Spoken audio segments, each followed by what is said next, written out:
வீரப்பனை வனத்தில் பிடிக்காதது ஏன்?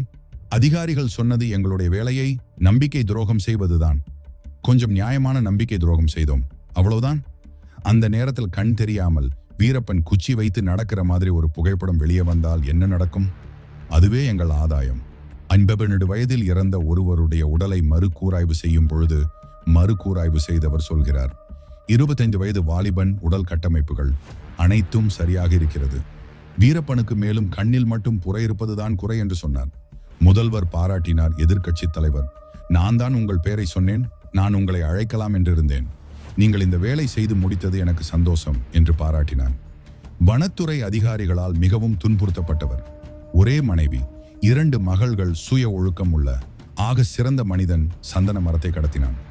உண்மை அதை யாரிடம் வித்தான்? இன்று வரை அது வெளிவராத உண்மைகள். இராணுவத்தின் சென்ட்ரலாக பதவி வைக்கக்கூடிய தகுதி படைத்தவர்தான் வீரப்பன். துப்பாக்கி சுடுதலில் சிறந்தவர். அவர் யாரையும் நம்பவே மாட்டார். காட்டை பற்றி, நாட்டை பற்றி, இயற்கை சூழலை பற்றி அறிந்த மிகச்சிறந்த அறிவாளி. வீரப்பனை நேருக்கு நேராக யாரும் பிடிக்கவே முடியாது. ஆசை யாரையும் விடவில்லை. அது வீரப்பனுக்கும் இருந்தது. இலங்கையில் ஒரு தலைவரை போல் தமிழ்நாட்டிலும் தனி தமிழ்நாடு கேட்டு நீங்கள் தலைவராகலாம் என்று அவருக்கு ஆசை. வார்த்தைகளை கூறி வசைப்படுத்தி வைத்திருந்தார்கள். கோபாலகிருஷ்ணன் காவல்துறை அதிகாரி, வீரப்பனின் நண்பர். உன்னை பிடித்த பிறகுதான் நான் திருமணம் செய்வேன் என சொல்லியிருந்தார். எல்லை தாண்டும் போது தாக்கப்பட்டு 12 காவல்துறையினர் மரணம் அடைந்தார்கள்.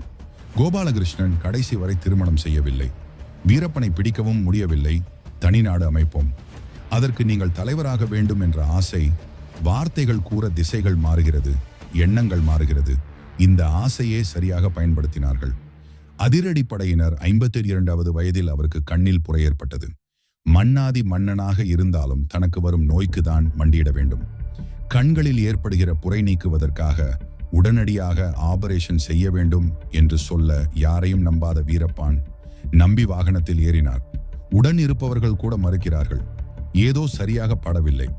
இருந்தாலும் ஒரு விஷயத்தை செய்வதற்கு முன்பாக பலமுறை சோலி போட்டு பார்ப்பார். சிவபக்தன் வேறு கழுகிற்கு கண்கள் எவ்வளவு முக்கியமோ அப்படிதான் இருந்தது.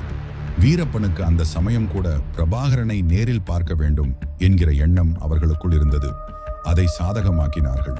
அதிகாரிகள் இவர்கள் அனைவரும் விடுதலை புலி இயக்கத்தை சார்ந்தவர்கள் என்று நம்பி ஆம்புலன்ஸில் ஏறி உட்கார்கிறாருடன் இருக்கும் கோவிந்தன் அப்பொழுது எச்சரிக்கிறார், மாமா, இது ஏதோ சரியாக எனக்கு படவில்லை, நீங்கள் போக வேண்டாம் என்று தடுக்கிறார். குரு சோழி பார்த்து போகிறோம் என செல்ல அதுவே வினையாக வந்தது. பாப்பார்பட்டி என்கிற இடத்தில் முன்னாடி வாகனம் நிறுத்தப்பட வாகனம் நின்ற பின்பு ஆம்புலன்ஸில் வந்த SI புகை குண்டுகளை பதற்றத்தில் முதலில் கீழே போட்டு ஓடிவிடுகிறார். 3 டீம் முக்குண வடிவில் இருந்து துப்பாக்கியால் சுட்டு வீழ்த்துகிறார்கள். கோவிந்தன் மாமா, வீரப்பன் மேலே படுக்க அனைவரும் சுட்டு வீழ்த்தப்பட்டார்கள். இதுவே சம்பவம். அதிகாரப்பூர்வமான அறிவிப்புகள் பல புனைவுகளாய் வெளியே வந்தது. வீரப்பனை தனியாகவோ நேரடியாகவோ கொல்ல முடியாது. 20 வருடமாக எவ்வளவோ தாக்குதலில் கூட சின்ன காயம் கூட அவருக்கு ஏற்படவில்லை. வீரப்பன் தன்னுடைய தங்கை தற்கொலை செய்து கொண்டார். அதற்கு காரணம் ஒரு வனத்துறை அதிகாரி. அந்த வனத்துறை அதிகாரி தலையை வெட்டி கொன்றவன். சட்டத்துக்கு முன்பாக இவர் தவறானதாக தெரியலாம். சூழலின் காரணமாக சட்டத்தில் முன்பாக எதிரியாகிவிட்டனர். பாதுகாப்பு படையினர் வனத்துறை அதிகாரிகள் என சேர்ந்து செய்த அவலம்தான் இது. காலம்தான் பதில் சொல்ல வேண்டும். வீரப்பன் சிவபக்தன் ஒரு முறை குழந்தையின் சத்தம் நம்மை காட்டி கொடுத்து விடும் என எண்ணி குழந்தையை வீரப்பன் கொலை செய்தார் என ஒரு புனைவு சொல்லுவார்கள். அது உண்மையில்லை. ஒவ்வொரு கட்டத்திலும் வீரப்பன் எதிரிகளுக்கு வேறுபட்டுதான் இருந்தார். எதற்கும் ஏமாறாத வீரப்பன் பிரபாகரனை பார்க்க வேண்டும், கண்ணிற்கு மருத்துவம் செய்ய வேண்டும் என்கிற எண்ணத்தில் சென்றார். என்கவுண்டர் நடத்தப்பட்டது. என்கவுண்டர் நடத்தி முடித்தப்பட்ட பிறகு விஜயகுமார் IPS அவர்கள் ஜெயலலிதாவுக்கு சொல்கிறார், கொடைக்கானல் இருந்த கலைஞரிடம் சொன்னது பிடிக்கவில்லை. அப்படி இருந்தும் யாரெல்லாம் ஆபரேஷன் தொடர்பு இருந்தார்களோ அத்தனை காவலர்களுக்கும் 2 கிரவுண்டு நிலம் கொடுத்தார்கள். இன்று அதன் மதிப்பு கோடிகள் போகும் வீரப்பனார் கொல்லப்பட்ட 30க்கு மேற்பட்ட குடும்பத்திற்கும் இடம் கொடுக்கவே இல்லை. வாரிசுகளுக்கு வேலை கொடுக்கப்பட்டது. வருடம் நினைவு கூறுகிறார்கள்.